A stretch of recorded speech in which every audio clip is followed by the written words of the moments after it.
Buongiorno, sono Olimpio Zanchetta del Comitato Cittadini per Treviso e mi trovo qui davanti al municipio di Casugana perché fra poco consegnerò questa busta al sindaco Giovanni Manildo.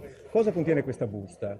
Contiene i risultati di un sondaggio che noi abbiamo fatto presso i commercianti, diciamo in generale gli esercenti del centro storico della città.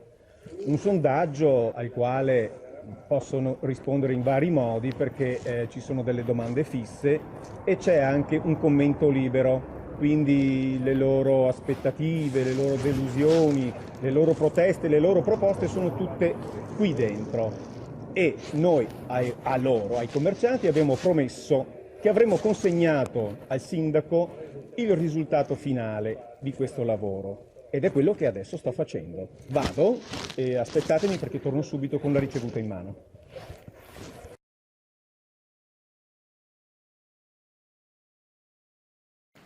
Eccomi qua. Eccomi. Questa è la ricevuta dell'ufficio protocollo, quindi diciamo che l'insieme dei sondaggi è stato consegnato al sindaco Giovanni Manildo. Speriamo solo che adesso li leggano, ci riflettano sopra per quando dovranno prendere delle decisioni in futuro per il centro storico. Oggi 9 aprile 2015. Buongiorno.